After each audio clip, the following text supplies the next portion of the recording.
kasih Yesus, apa yang kita buat untuk dia? Kalau saya sempat bacakan SMS, saudara, di Bandung pernah ketemu nggak Ibu Yani? Ya, Yani itu janda dari Pak Budi yang ngubah lagu Semua Baik.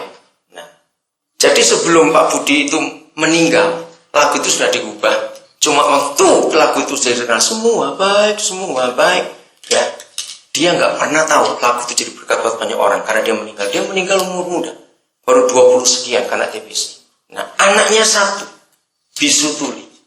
Sekarang lagi sekolah luar biasa di Bandung. Hari-hari ini saya lagi ajak beberapa teman untuk kumpulkan uang. Saya bersyukur 4 hari yang lalu dapat berita, ternyata dia itu bukan cacat lahir, cuma ada kelemahan di telinga bagian kanan. Karena ketika dicoba dengan satu alat, dia bisa dengar, dia sampai menjerit karena belum pernah dengar seumur hidup. Nah, alatnya cukup mahal, 7 juta sekian. Saya bilang, Yani, papi akan kumpulkan uang untuk dia. Nah, dia itu manggil saya itu Profesor Papa. Namanya Aldo. Tiap hari dia tuh SMS saya. Tiap hari. Yang saya paling gak tahan kalau dia SMS. Bilang, Prof, Papa, saya akan nyanyi buat Papa. Tapi di SMS saja ya. Bayangkan. Tadi pagi dia nyanyi lagi untuk saya. Dia tuh suka berenang. Ini kalau tahun Gandaki akhir tahun ini akan dibawa ke Vietnam untuk kelompok tunarungu. Anak ini luar biasa. Nah, yang saya kagum kalau saya bacakan SMS beberapa orang. Karena dia nggak tahu siapa papanya. Kalau papanya meninggal dia masih umur berapa? 3 tahun, jadi nggak kenal. Jadi buat dia saya itu papanya. Saudara, dari SMS-nya itu sangat luar biasa. Coba saya baca salah satu ya. Yang barusan aja dalam perjalanan ke sini dia SMS saya. Baca tanggalnya. Tanggal 29 Mei. Jamnya. Jam 5.45 pagi. Terus. Terima kasih Papa di surga buat Prof Papa yang telah Papa berikan. Buat Aldo yang selalu memberikan kasih sayang buat Aldo. Amin. Selamat pagi Prof Papa. Selamat. Ya, terus ini. Selamat belajar. Selamat belajar dan mengajar. Pasti berguna buat yang mendengarnya. Hehe. Aldo sayang Prof Papa. Nah, ini waktu dia nulis lagu itu, saudara. Bentar. Banyak banget. Iya, banyak banget. Memang saya simpan ini untuk jadi bukti bagaimana dia. Oh, ini. Kasih Tuhan tak berkesudahan, tak habis-habisnya, rahmatnya selalu baru tiap hari. Selamat pagi Prof Papa, selamat bergembira. Aldo sayang Prof Papa. Ini dia kalau nyanyi begitu kok, nyanyi untuk saya. Bayangkan. Kenapa saya ceritakan ini? Maaf ya saudara. Orang bisu tuli saja, dia itu punya keinginan untuk ngomong sesuatu. Ngerti maksudnya? Nah, kita kan gak bisu tuli. Kenapa kita begitu sulit ngomong tentang Yesus?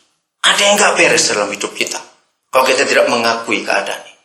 Kita lihat Yohanes 14. Satu-satunya ayat di Alkitab yang memberitahukan sebuah kriteria, bukan 2, bukan 3. Satu-satunya ayat dalam Alkitab yang memberitahukan kepada kita kriteria orang percaya itu apa? Dan tidak ada ayat seperti ini, hanya satu ini saja. Yohanes 14 ayat yang ke-12. Saya akan baca ini untuk saudara. Yohanes 14 ayat 12. Maka itu the last Jesus harus kita wujudkan. Karena kalau tidak, kita akan bersalah di hadapan Tuhan. Udah? Yohanes 14 ayat 12. Aku berkata kepadamu. Siapa yang berkata ini? Tuhan Yesus. Apa yang dia katakan? Sesungguhnya siapa?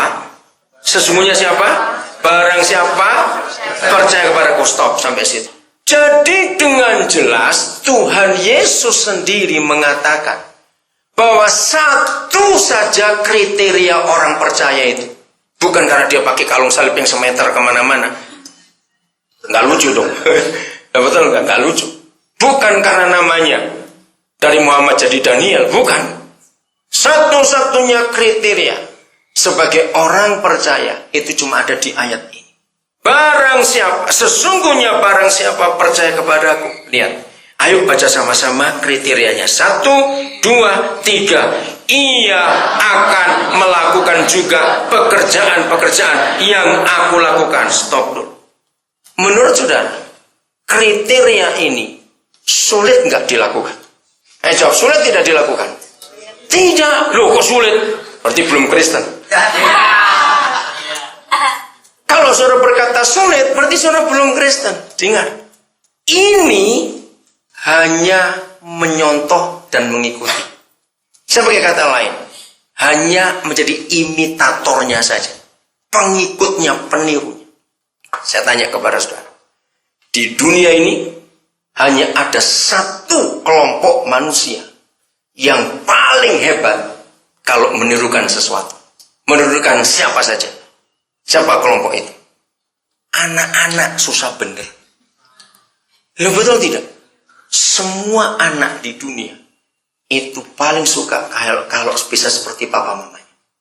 Siapa masih ingat? Karena pasti kita banyak lupa. Semua anak laki, semua anak perempuan yang umurnya 5 tahun ke atas itu pasti suka. Kalau laki pakai sepatu papanya, kalau perempuan pakai sepatu mamanya. Pernah lihat anak kecil seperti itu? Coba mama sahabat anak-anak dulu. Dari mereka ini semua yang paling peniru siapa dulu? Yang mana? Suka niru. Nah itu dia. Itulah anak-anak.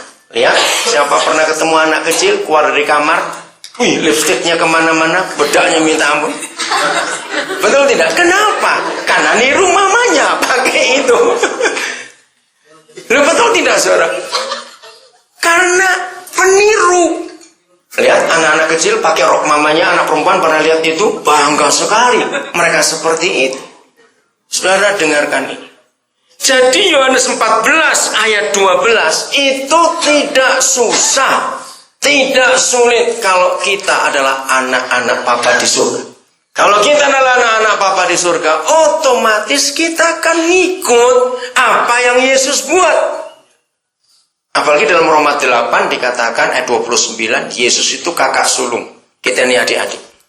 Nah kalau pakai hukum itu Roma 8:29 lebih gampang lagi. Nggak sulit melakukan juga segala sesuatu yang Yesus Tuhan pernah buat. Kalau kita adalah adik-adiknya dan dia adalah kakak sulung kita. Katakan amin. Nah kalau sampai kita berkata sulit ataupun kita tidak bisa melakukannya, jangan-jangan masih jadi anak tetangga ini belum diadopsi oleh Papa di surga. Kan celaka kalau gitu. Maka itu saudara, hati-hati dengan Kristen yang agamawi. The last Jesus itu adanya di Yohanes 14 ayat 12 ini. Sesungguhnya barang siapa percaya kepadaku, maka dia akan apa tadi? Melakukan juga pekerjaan-pekerjaan yang aku lakukan. Saudara, pertama saya belajar ayat ini, saya langsung mikir, aduh sombong sekali. Karena kalimat berikut ada kata bahkan. Ayo kita lanjutkan baca. 1, 2, 3. Bahkan. Apalagi pekerjaan yang lebih besar daripada itu. Stop dulu. Wah ini lebih sombong lagi dong. Masa kita lebih hebat dari Yesus? Saudara, ternyata Bapa di surga memberi saya pengertian yang sangat sederhana. Di mana sederhananya? Ayo kita lihat 2 hal. Ini gak usah bilang rohani. 2 hal saja. 1. Yesus selama melayani berapa tahun? Nah saudara di Glorify berapa tahun? Nah berarti siapa lebih lama? Yesus atau saudara? Melayani. Nah ya siapa lebih lama? Kita lebih lama. Tuhan Yesus belum pernah ke Bandung, apalagi ke Lembang. Betul tidak? Tuhan Yesus belum pernah ke Amerika. Dia belum tahu Jakarta. Secara luas gerak, Yesus atau kita lebih luas wilayahnya. Dia cuma putar-putar Yerusalem, Yudea, Samaria, Bethlehem, putar lagi ke situ. Bahkan Paulus saja lebih hebat dari Tuhan Yesus. Karena Paulus sudah sampai ke Eropa, Tuhan Yesus belum. Berarti bisa nggak kita menggenapi ayat ini? Otomatis bisa. Apalagi sekarang dengan waktu, dengan transportasi yang sudah hebat seperti ini. Yesus nggak pernah tahu Facebook itu apa. Katakan amin. Iya. Itu kan contoh yang paling gampang.